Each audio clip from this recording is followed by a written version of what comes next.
Good morning or afternoon, depending on where you are. Hello, everybody. It's Malcolm Hawker, your host of CDO Matters, and we are here with another episode of CDO Matters Live, where I will be taking your live questions about data governance, data strategy, MDM, anything data related, or anything else that we're going to be talking about in the first 15, 20 minutes or so.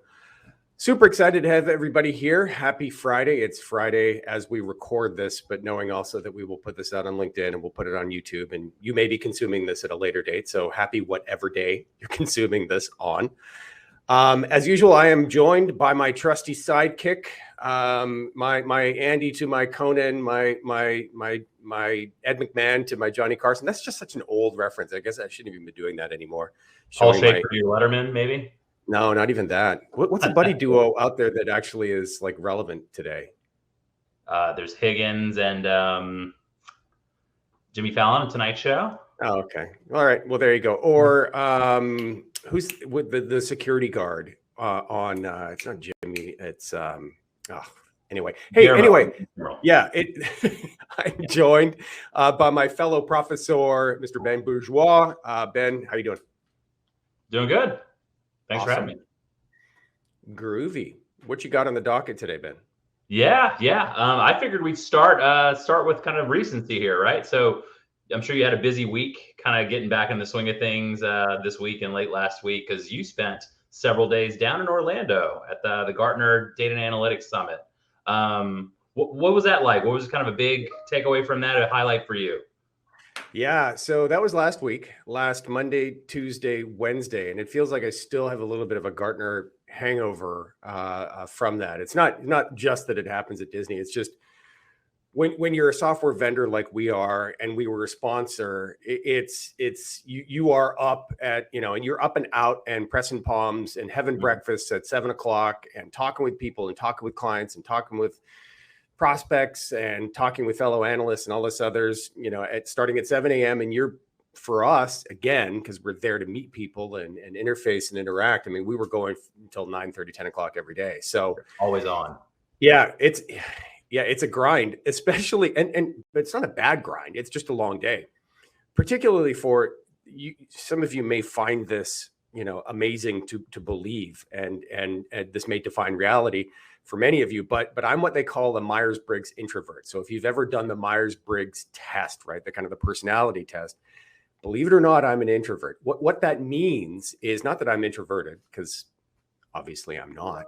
Right. But what that means is that I gain energy through solitude. I don't gain energy when I'm around people. Energy is drained from me when I'm around people. I love being around people. I love having conversations. I love the Gartner event. It's amazing. It's just at the end of the day, it feels like my soul has been vacuumed out of my body. And not for a bad reason. It's all great. I mean, at the end of these days, it's just like, hey, man, that was awesome. I got to see person A. I got to see person B. I met with this client. I had a conversation about governance or anything. Like all this stuff is just great. So it's just a long 3 days. But yeah, grants it out of you. Yeah. But getting to the conference itself, in terms of the kind of some of the key takeaways, I did make a blog post about this, a long form kind of blog post that's available on Profisee.com. I did make a post on LinkedIn as well about kind of some of my key takeaways, and I will re-summarize that here, obviously with a little more color, because we can do that because of this venue. So, key takeaway number one was the robots are coming. And I don't mean that in a bad way. And this isn't just ChatGPT, because really that wasn't the kind of the core focus. Generative AI and the kind of the undertone of ChatGPT was not the main focus of kind of this theme. And what I mean by the robots are coming, folks, is automation of data management, right? Starting with augmentation. This is a spectrum. Right. On one end of the spectrum, you have kind of fully manual data management, right? And the other end of the spectrum is you have fully automated data management. We're on a path from manual to automated. Somewhere in the middle is this idea of what's called augmented, where it's machines helping people.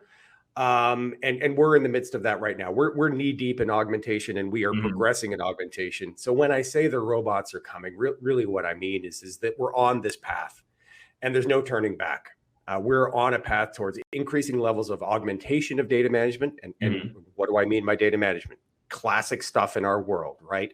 Modeling of data, defining of data, glossarying data, lineaging of data, all the data cataloging, data profiling, data quality, MDM, all of the data integration even, right? So the kind of the core foundational building blocks of the discipline of data management, where we are on a path towards more and more automation, but that path will involve, heavy doses of augmentation where people are still involved and people are still driving, but machines are heavily informing and increasingly forming. And the horse is out of the barn. Pick whatever metaphor you want to use here, but that's the road that we are on. And some of the messaging from Gartner was kind of consistent and relatively conservative, and hey, let's not go crazy here. This is years away. Yeah, and it is. But what I saw over and over again is that this is kind of inevitable. This is where we're going, even if you want to go slowly or if you want to go quickly. There were some vendors that were talking about going quickly. Microsoft is like all in now. Even arguably, even a vendor like IBM, right, was all in on this even 10 years ago when they announced Watson and heavy investments in Watson. So, this die has been cast for a while, but I think finally Gartner is kind of catching up a little bit. And some of the messaging there was really, really cool and really innovative and really thought-provoking. So as much as there was a lot of content around foundational issues, as much as Gartner was saying, hey, be careful, move slowly, let's not make another kind of big data, let's not, repeat the past of Hadoops where we run in and spend zillions and zillions of dollars on things that have no value prop. That's kind of one of the messages that was said during the keynote on Monday morning. Don't fall for the shiny object necessarily. Yeah, exactly right. Don't do that. Smart. But at the same time, other messages they were giving was like, hey, this is coming and you got to start preparing now. I had a hard time, honestly, with the, hey, take it slow, take it easy. Don't make this another Hadoop error.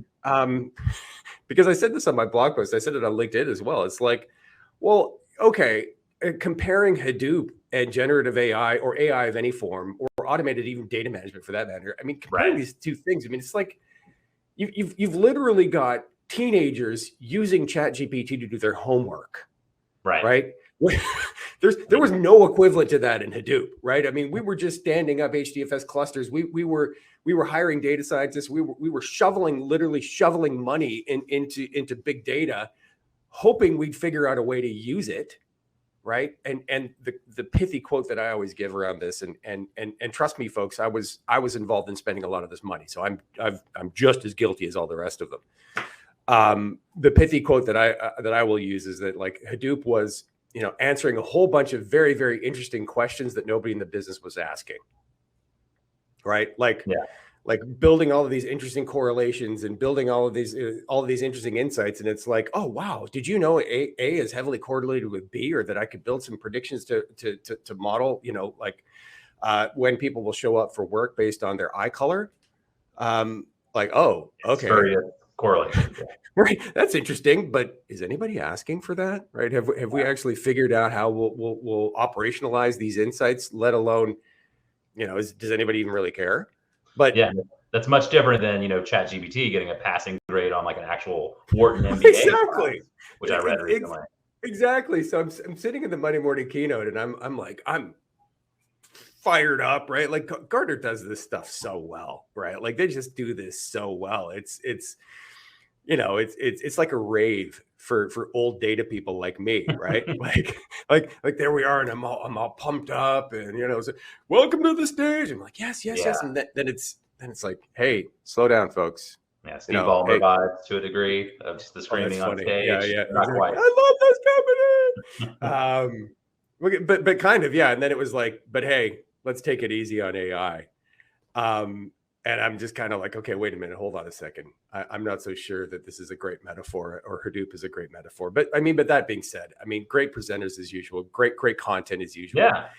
And the content that I was seeing around what Gartner calls active metadata, we can talk about that in more detail. The content that I was seeing around what Mark Beyer calls the active metadata double helix, just bad marketing there.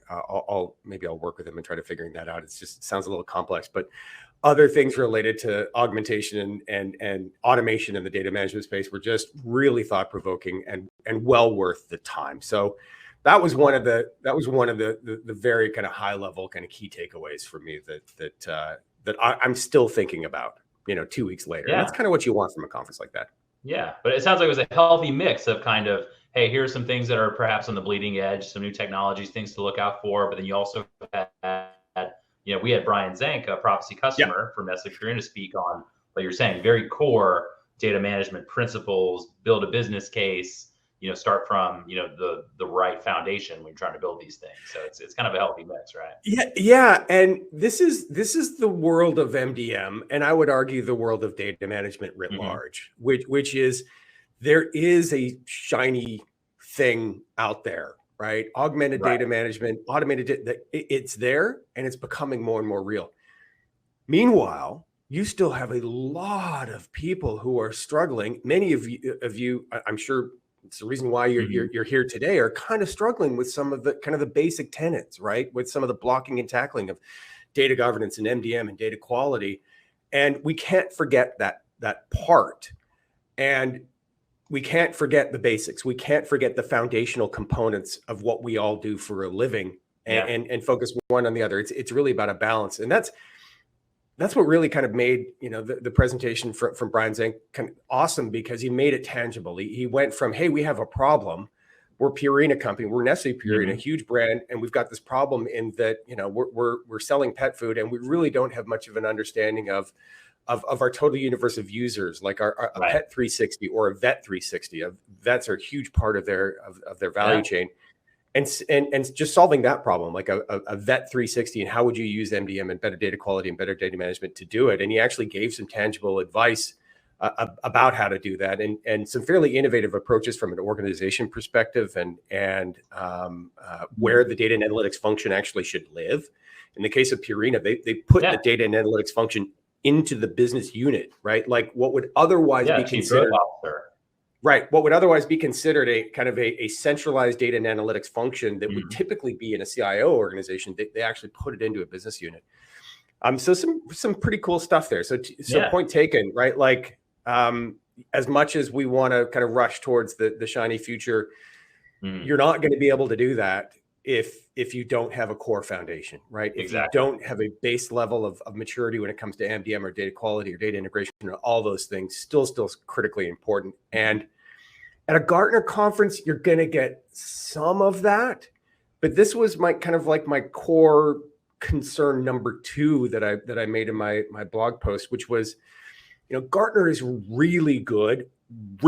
I would argue the best in many ways when it comes to high-level strategic insights for CDOs and CIOs, right? If you're chief data officer, if there's 1 or 2 conferences that I would go to, it would be Gartner, and it would be the CDO IQ conference at MIT later this summer in July. I mean, that's it. Those are the 2 that I recommend going to, because you're going to have thought-provoking exchanges. You're going to meet with birds of a feather. You're going to be challenged around your strategy and your roadmap, and making sure that you're thinking about that stuff down the road. But what there's a real shortage of at Gartner is for that core audience. And this is something I didn't make that clear in my blog post or on LinkedIn, but for that core audience of senior vice presidents of data and analytics, CDOs, even senior directors of data and analytics at extremely large companies, for that audience, there's not a lot of content about the kind of the ABCs and 1, 2, 3s of how you go from where you are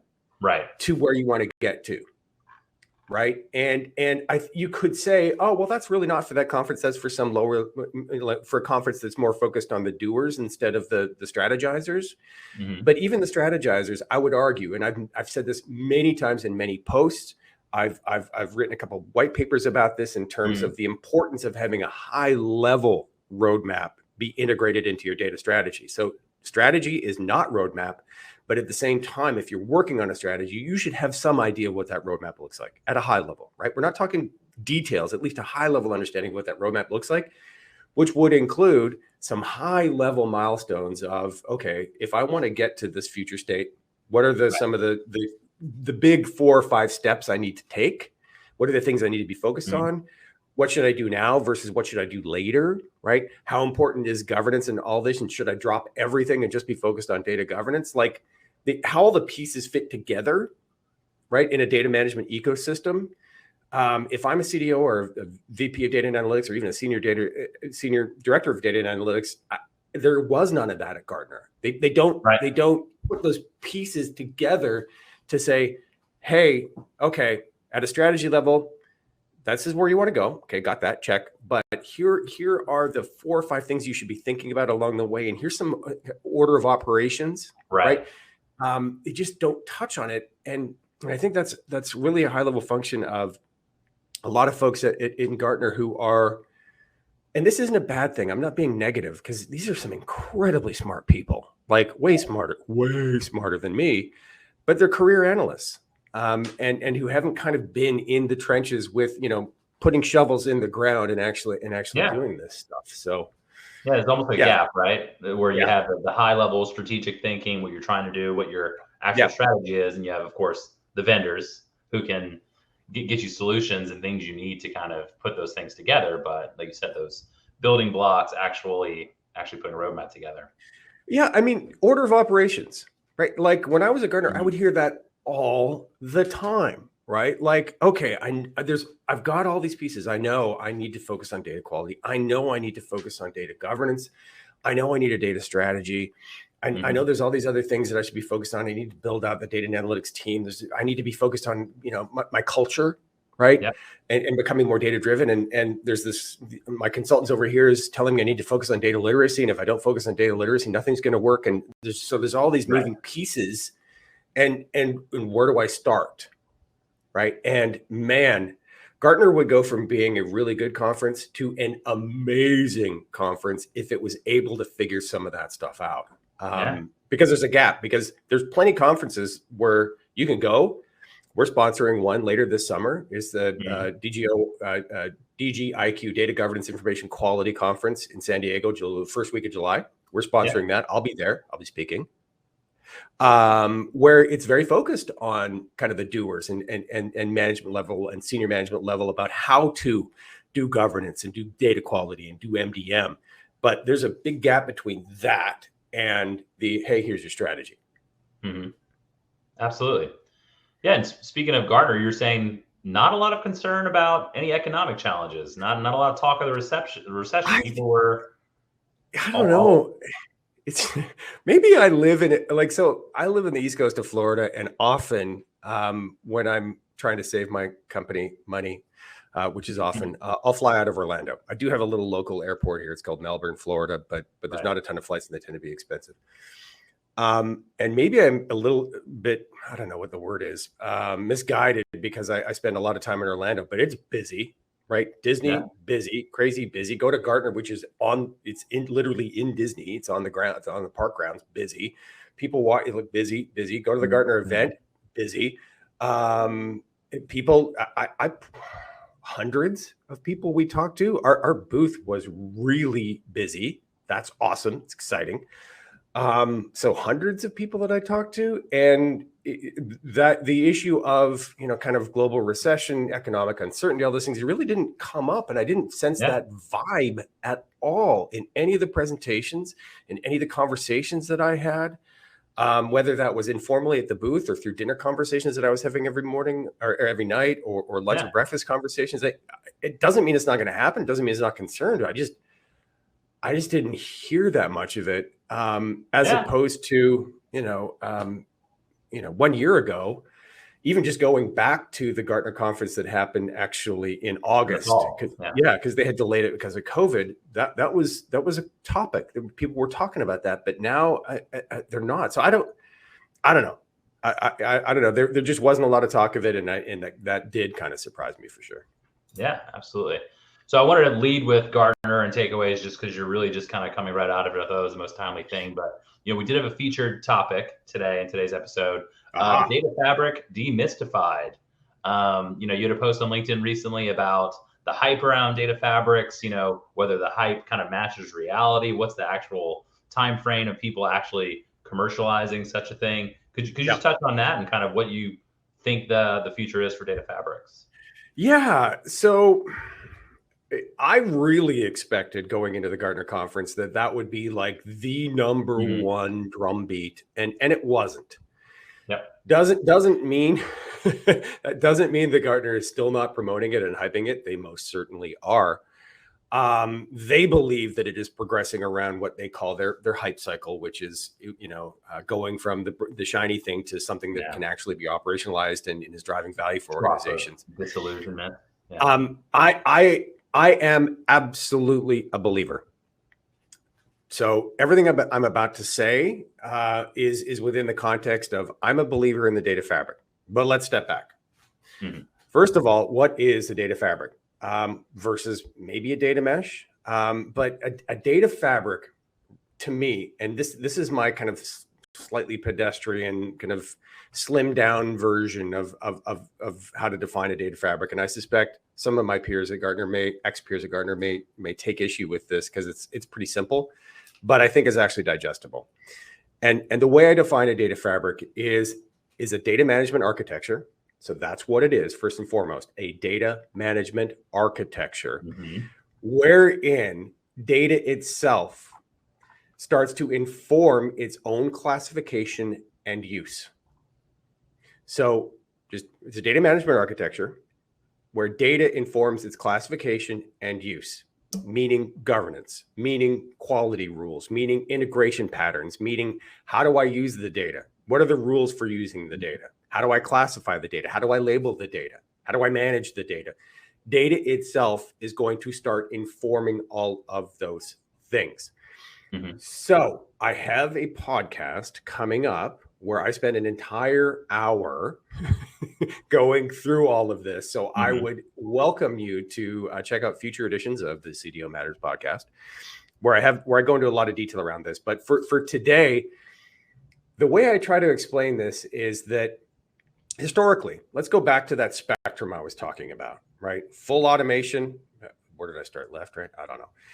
Full manual data management, automated data management. Go back to a world of manual data management, right? Where human beings define the data models. Human beings define the data quality rules. Human beings define the integration patterns, right? Based roughly off of some governance patterns, governance policies and procedures that were all defined by humans as well, based on specific outcomes that you were trying to drive, rules that you were trying to maintain, compliance, fraud, whatever the desired outcomes were. You would kind of work backwards from that and say, okay, well, here's how I define a customer. Here's all the rules and da da da da. If you can kind of conceptualize a chat GPT model here and work with me. I'm not trying to turn everything into chat GPT, but hopefully this will sink in. If it's possible for computers and AI, largely AI, to use all data from the internet prior to 2021 as a means to make informed decisions to basically any question. Right? If we now live in a world where I can ask a question and get a relatively solid, high confidence, predictable, maybe not as predictable. This is a V1 technology here, guys. So acknowledge ChatGPT is not. This is a V1 technology. It's still pretty amazing. But if we can at least get our heads around the idea that we can use all of that data as a training set, and that training set can allow us to have some pretty insightful answers around just about any question. Could we do the same thing in the world of data? Could we use all of our corporate data, all log data, all transactional data, all data everywhere within our organization? And we've got a lot of it, folks, right? It's all over the place. Every application is spitting out logs. Your local network is spitting out log data, and on and on and on. Imagine a world where we use all of that data as a training set for governance policies, where you could actually ask, when is customer data accurate? Mm-hmm. I would argue based off of all sorts of data you already have. Log data that says when transactions succeed or when they don't succeed, right? Log data that shows when data or when a process is completing successfully or it's not completing, or maybe it's slowing down, or maybe there's some situation where people are actually involved in updating data that an AI engine could look at and say, oh, okay, well, there's a problem there. What was the problem? Aha, it was associated with this character type or this character width, right? You could very easily visualize, I think you could, at least thanks to GPT, a world where really, really smart AI is actually able to tell you when data is correct, right? When it's incorrect, could tell you what the optimal integration patterns were between system A and system B, where they could tell you what is master data, what's not master data. Knowing that master data is data that is widely shared across the organization that needs a common set of business rules and governance policies and procedures assigned to it. I think you could very easily see that world thanks to ChatGPT. That's the data fabric. The data fabric is a world where advanced technologies, primarily knowledge graphs, not exclusively, primarily knowledge graphs with a heaping dose of AI layered over top of it, where the data itself, thanks to machines and AI, is actually telling us the best way to manage it. Right? Where the entire architecture of data management is a reflection of what the data is telling us is best and optimal for specific use cases. So this is not just about, by the way, folks, this is not just about data management, like classic back office data management. This is even business operations optimization. You, in theory, the same thing could be true about, well, what should I be charging my customers? What's the optimal to charge my customers? Who's the best supplier to fulfill this material need based on historicals, right? So it's not just about how we manage data. This gets into business operations as well. Yeah. So it'll be interesting to see how Gartner kind of splits that, because the very, very same technology here could be enabled to fuel data management decisions, or just even business management decisions for that matter. So that's the high level around the data fabric. It's still being talked about by Gartner. It is still very, very real, but we are talking probably like 7 to 10 years out. We got a long way to go, but I mean, things are accelerating. Like a year ago, I could never even imagine a ChatGPT. Obviously, people were working on it. We were working on it, but like a year ago, like I would have been like, nah. Right now, I asked ChatGPT like the top 5 things that I was asked when I was a Gartner analyst. Right, like, what's the best way to start a data governance program, or like how do I define data quality? I mean, all of these things that I was asked as an analyst, the answers it gives, they're pretty good. They're not great. They're not great, but they're pretty good. So, but you don't get this, folks. Yeah, that's right. Yeah, you guys said. Didn't pay for that. Sorry. From ChatGPT, I mean, this is worth the price of admission right here, right? The entertainment value of your data bot here. So, anyway. Absolutely. So we also hit a big milestone recently. So you hit 20 episodes of the CDO Matters podcast last week, and you went back to where it first started. You had your buddy Scott Taylor, Data Whisperer, back on. What was it like getting to episode 20? Well, so first of all, one, thank you to my team, including you, sir, and everybody else who helps do this, because this does most certainly take a village. I mean, I didn't think that this old dog had a lot of new tricks left in him, but apparently I do, which is pretty cool. I go back a year and a half. I never thought that I would be like a content creator. Right. I'm still waiting for LinkedIn to reach out and give me whatever that is, their content creator starter kit that I see sometimes my friends on LinkedIn all have. I have some envy there, but 20 episodes of the podcast it's been a lot of fun. It's been a lot of work. We're all kind of learning as we go. I'm still trying to figure out, and I think we're still trying to figure out what the audience really wants and what it responds to. We're kind of figuring this out as we go. There's been episodes where I won't use any specifics at all, where I've assumed that hey, this is going to be a blockbuster, right? We're going to get an Academy Award for this, the podcast Academy Awards, whatever those are. And it's been reasonably well received, but not incredibly well received. And then there's been others where I thought, okay, well, this is good. This is, some 101 type stuff. It could be valuable. But it's not going to be, the Academy Award winner that has been incredibly well received. So a lot of the preconceived notions that I had about what our audience, really wants and doesn't want have been difficult to kind of pin down. So I look forward to working with the community and interfacing more and more and more with the community, getting input on what we should be focusing on and what we shouldn't be focusing on. Mm-hmm. It's interesting though, when I was at Gartner, I had people walking up to our booth and saying, "Hey, I like your podcast." And I was like, "Are you talking to me? Like, is there somebody behind me? Like, get recognized there's somebody behind me with a podcast? Like, oh, you mean me?" Which is kind of fun. I never expected that in a long shot. So it's been a lot of fun. It's been fun doing the content creation. It's been fun learning all of this. Would love to provide more value and more insight to the community, right? And figuring out what that means, whether it's talking about MDM or data strategy or building an organization or technology. We're figuring it out as we go.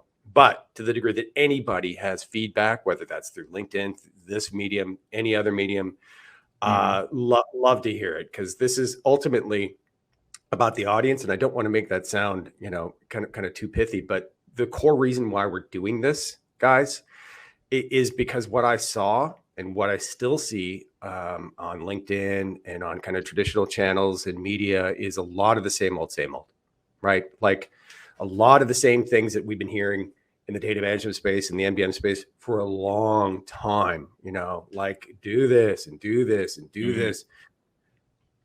And frankly, a lot of it isn't working because we're not doing it, right? We're not aligning our efforts to business outcomes. We're not quantifying business outcomes. A lot of the things that we're doing from a kind of data management perspective aren't necessarily optimized from the perspective of best practices when we know the best practices work, right? Yeah.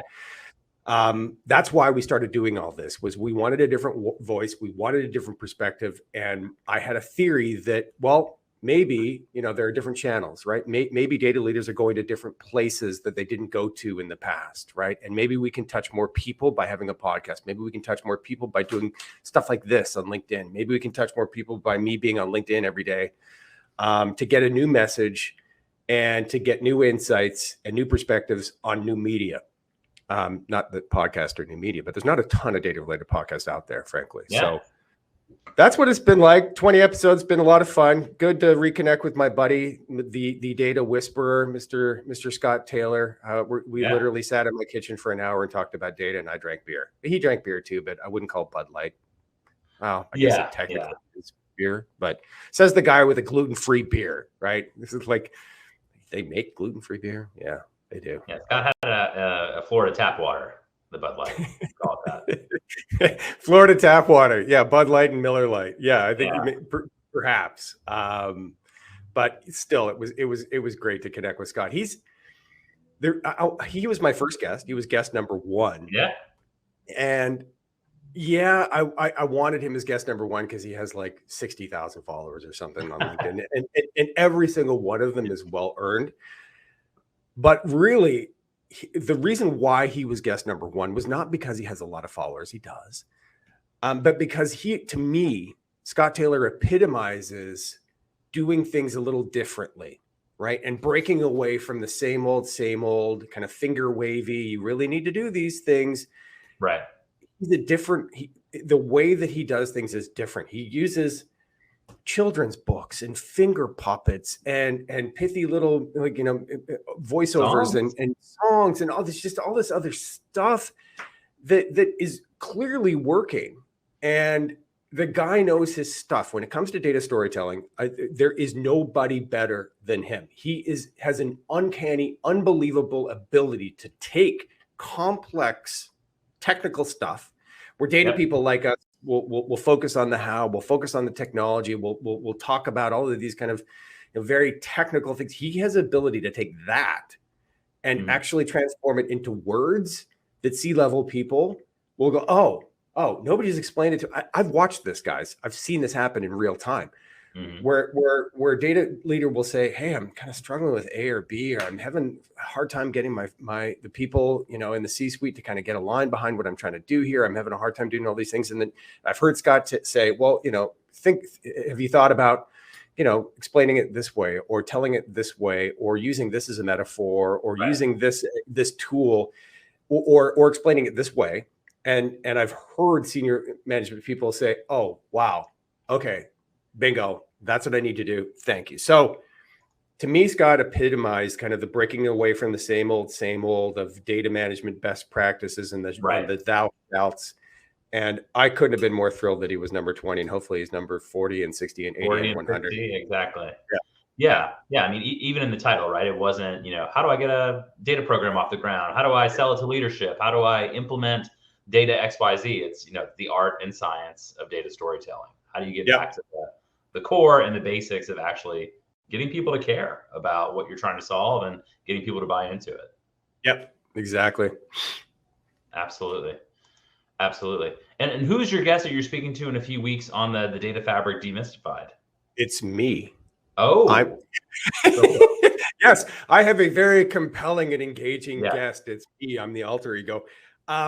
Exclusive. On that one, I actually thought that I'd probably be best to help explain that versus having a guest.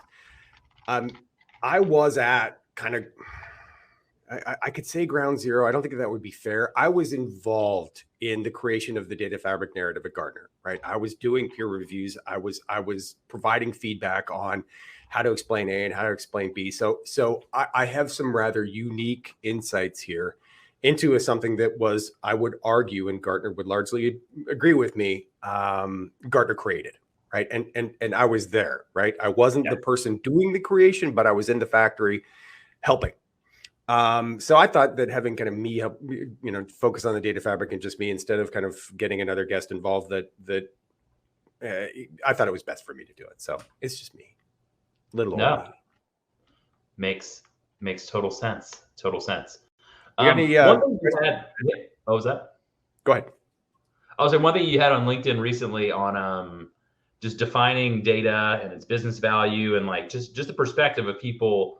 If you look at it purely semantically, right? Data can be just an output or an exhaust, or like you were saying, it's the report you're getting from your network stats or something.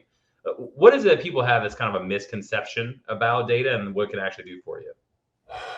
Great question. So I had some really, I'm continually amazed by the quality of interactions and the quality of insight and the quality of provoking thought. Is that is that even a sentence? I don't know. The thought-provoking nature of posts on LinkedIn, right? I wasn't really, when I was at Gartner, I wasn't engaged on LinkedIn, and most Gartner analysts really aren't, for a lot of different reasons. But I really wasn't engaged. And leaving Gartner, and coming to Profisee, I really got engaged on LinkedIn, and I was just kind of blown away by the quality of the thought, the quality of the content that people are providing, and the responses that I'm getting.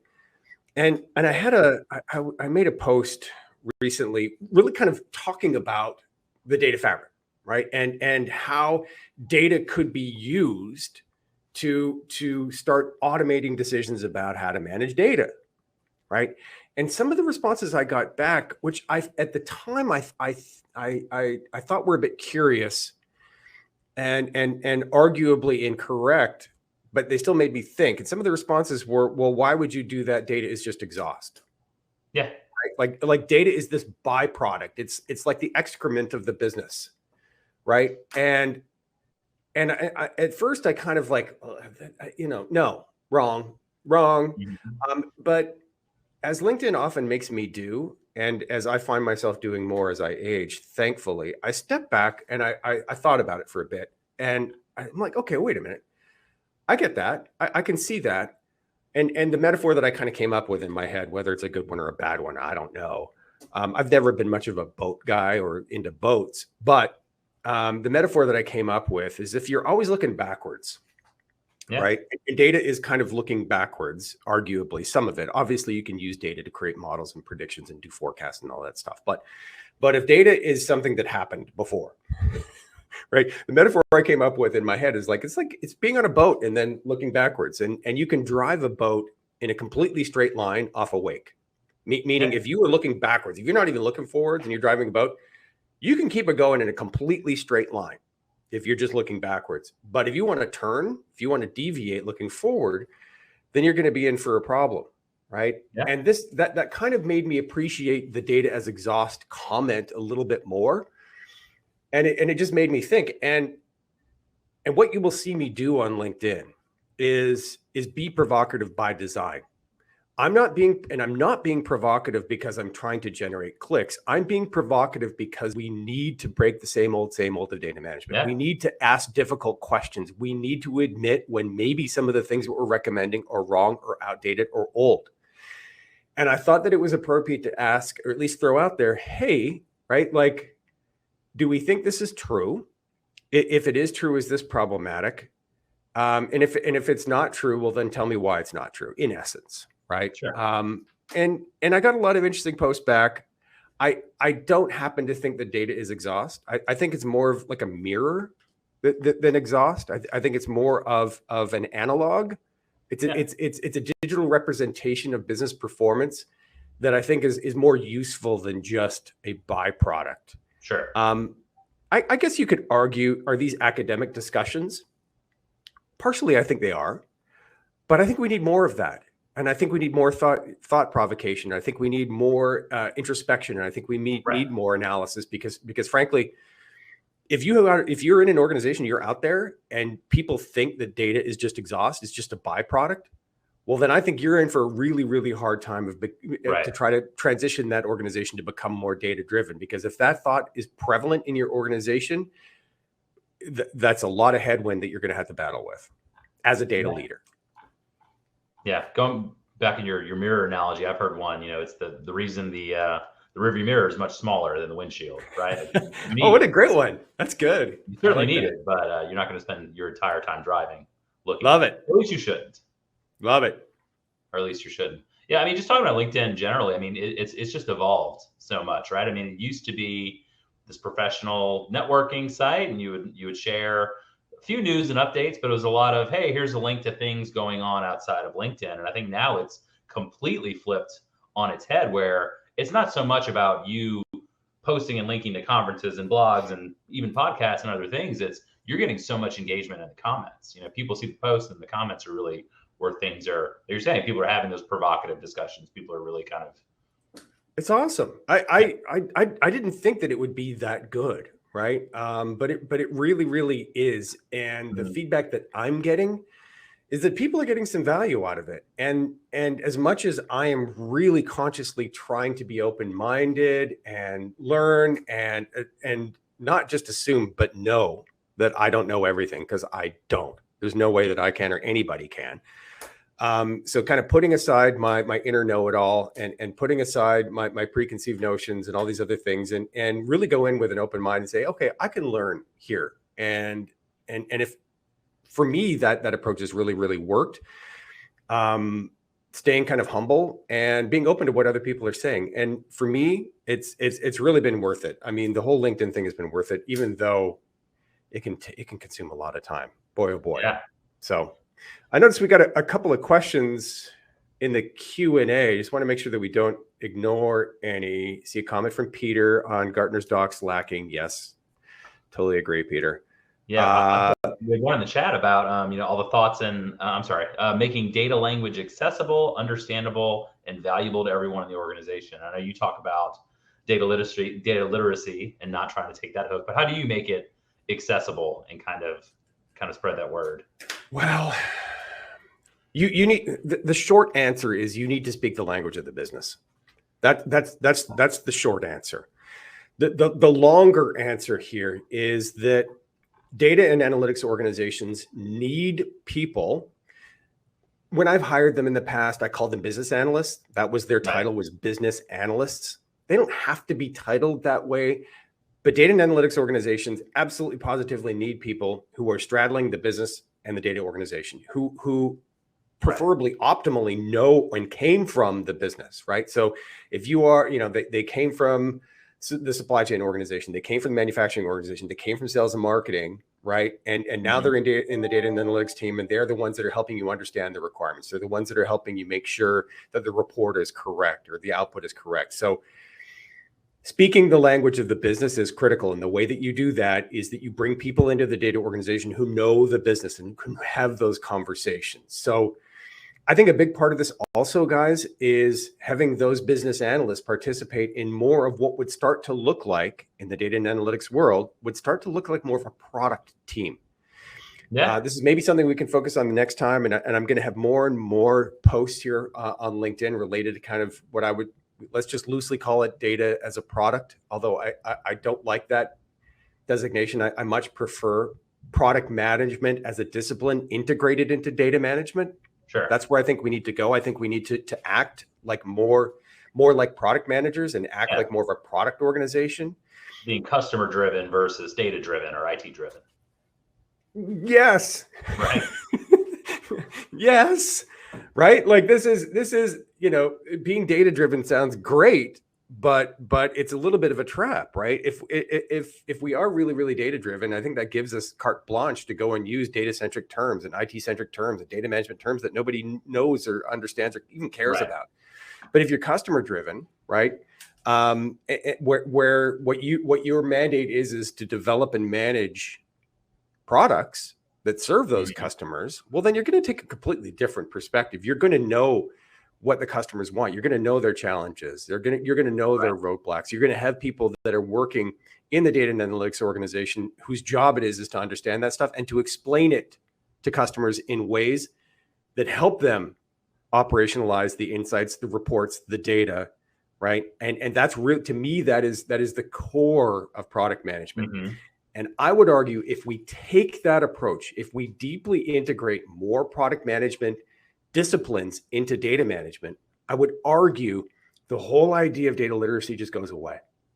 Yeah. It just goes away. If you followed me for any length of time now, you know that I have a little bit of a gripe when it comes to the phrase data literacy, because how in the world are you going to have a productive conversation with somebody you're supposed to be helping when you believe them to be illiterate? Yeah, data illiterate. Right? And you embark on a program to address their illiteracy issues. And I know that sounds literal, and it is, but we're data people. Nouns matter. Nouns matter, right? And when you call somebody basically illiterate, immediately it's an us versus them. Immediately it's you don't know something, when probably what's unknown is what we don't understand about the business. Right? If we focus being more business driven, product driven, customer driven, then this idea of getting our stakeholders more literate just goes away. And what it's replaced by is what a product manager would call go to market. Yeah. I'm taking my product to market and I need to educate my users on how to correctly use it. I need to provide a support mechanism. I need to give an 800 number or a chat bot so that they can get their questions answered, right? It behooves me to do that. The story that I always tell when it comes to data literacy, and I've said this before and I'll keep saying it again. If I built this, right? If I was building a widget and it was a phone, right? And nobody used it, everybody complained about it. They didn't know how to use it. They didn't know how to turn it on. Would I say they were phone illiterate? No, I wouldn't. And as a matter of fact, if nobody bought it, if nobody got any value from it, if nobody could use it, it would be my fault as the product manager because I missed the mark. Right. I failed to gather some requirements, or my design sucked, or something else was not right about it. But in our world, oh, well, they must be data illiterate. So anyway, that's my gripe against data literacy. But anyway, looking at some more of the questions, I don't know. We can go anywhere with the conversation as usual. Yeah, absolutely. I thought this was a fun one. I got a lot more comments than I would have expected, because it's kind of a, operational kind of tactical one. Difference between a data owner and a data steward. So is data owner really the best way to talk about it? Do you own it if you're the steward of the data? Can data be owned by a single person? No, no. Those last ones are easy. No. Oh my goodness. Data owners. Thank you, Data Mesh, for creating this otherwise new phenomenon that really wasn't new. It's always kind of been lurking there. But data owners. Okay, so question number one, are they any different than data stewards? Well, I think the acolytes of the data mesh would say, yes, absolutely, they are. The data owners are these pseudo, they're not product managers, but are in theory people that are responsible at a domain level, whatever that means, whether that's a business domain or a data domain or some other domain, but where people are responsible at a domain level to ensure that the data products adequately meet the need of the consumers within those domains. That's what I think most of the market sees as a data owner today, because thanks to the popularity of the data mesh, most people are racing that way, right? Okay, I'm going to be a data owner, and I get to define the data product, and maybe I even get to define the governance rules for it.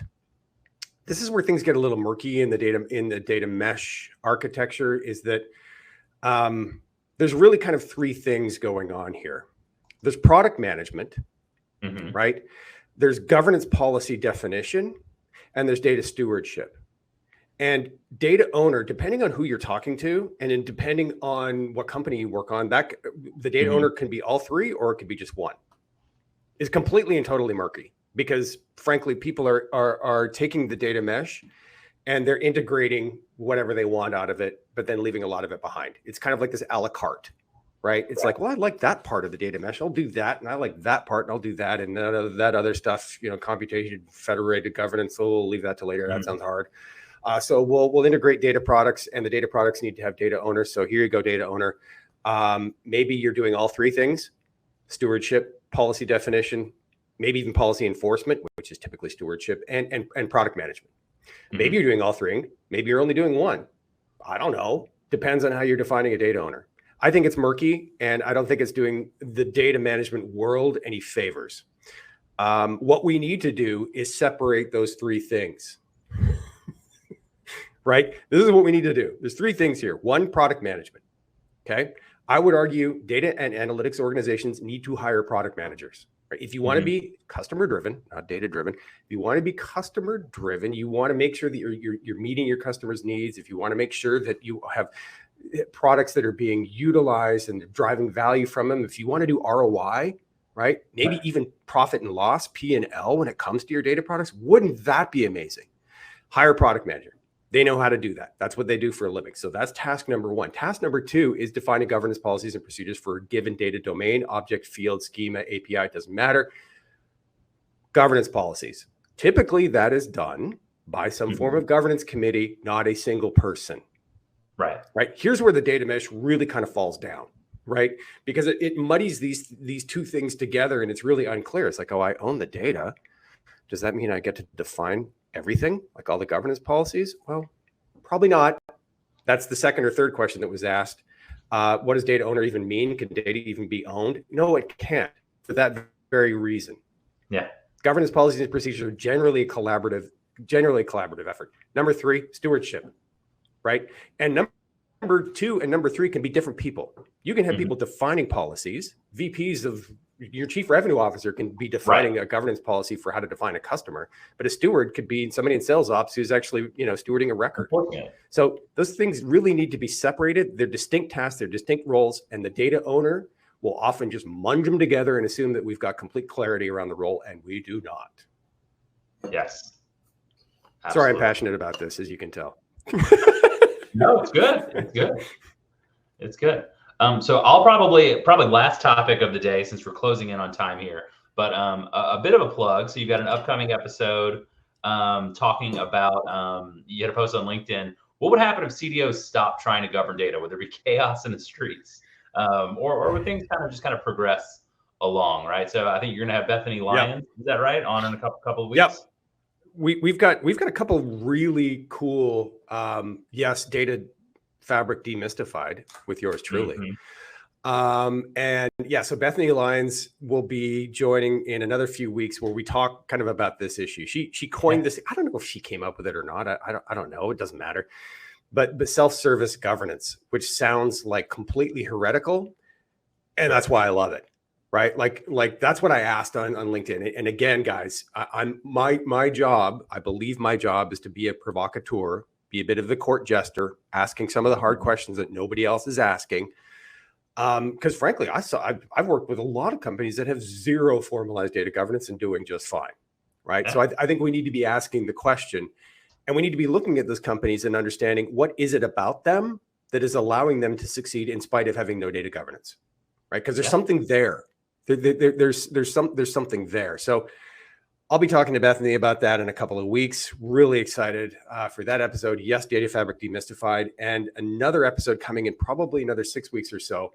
Just had the conversation this week with this incredibly smart gentleman who is a professor of applied mathematics at Columbia, Chris Wiggins, who is also the chief data scientist of the New York Times. So yeah, he's got a couple of important jobs. Chief data scientist there, and also teaching the best and brightest minds at an Ivy League school about how to do math. So clearly a pretty intelligent dude. But where we talk about some of the history of data, he wrote a book recently called How Data Happened, and it kind of traces back how we got to where we are, right, and how we got to a place where a lot of our media is advertising driven, and a lot of our systems are all focused on engagement and it's just to me, I found that a fascinating conversation because of kind of just the state of our world and where we are didn't necessarily always had to be that way, but there were a lot of forces that kind of combined along the way to get us to where we are. So that was a fascinating conversation with Chris Wiggins. So excited about future episodes of CDO Matters. I feel like in many ways we're starting to kind of hit our stride. Looking at another episode in the future as well, focused on graph. That was a big topic at Gartner. And what does that actually even mean, right? If I'm the chief data officer, I'm hearing a lot about graph. And what does that mean, right? What's graph, right? Why should I care? I just came back from a conference where everybody was talking about it. And I know a little bit about relational data and kind of rows and columns, but this thing sounds kind of alien to me. And so we'll focus on that a little bit as well. But we got a lot of cool stuff coming up on CDO Matters. Yeah, absolutely. I agree with you. Definitely hitting the stride. I think we're keeping the level of guests up as we get to 20 plus. I think just the two you just described just there. I think those are two awesome guests. Yeah. Let me get to a question really quickly. So I'm just looking at the Q&A. By the way, Peter, thank you. I think it was you that, it was Rachel asking ChatGPT to create a song. I'm definitely going to have to check that out. Rachel, yes, the conference that you had linked, that's DGIQ in San Diego. Definitely recommend that for anybody who works, lives, and breathes in data management, data quality, MDM. Absolutely. Yeah, those are the ones that we saw, the Q&A that I saw here. So I just want to make sure we touched off on that. I did get the full Profisee governance song from ChatGPT. It's 2 verses, 2 choruses. Well, you're the drummer here, so you're the musician out of this duo. I couldn't sing or play my way out of a wet paper bag, but you're the musician here. So maybe in an upcoming episode of CDO Matters Live, we can actually open with it. Profisee data governance song going. Yeah, we can. Yeah. We'll leave that as a teaser for next time, just to kind of keep the mystery and the kind of anticipation alive, right? Yeah, if that's not bait to get one of our viewers back the next time, I don't know what is, but we could look at it. That could be fun. Yeah, absolutely. Cool. Absolutely. Well, we are just about on time. We've got 12:59 on my count here. Thanks again, everybody, for joining another episode of CDO Matters Live. We'll be back next month. So we'll see you soon. See you next time. Thanks, everybody. See you next month.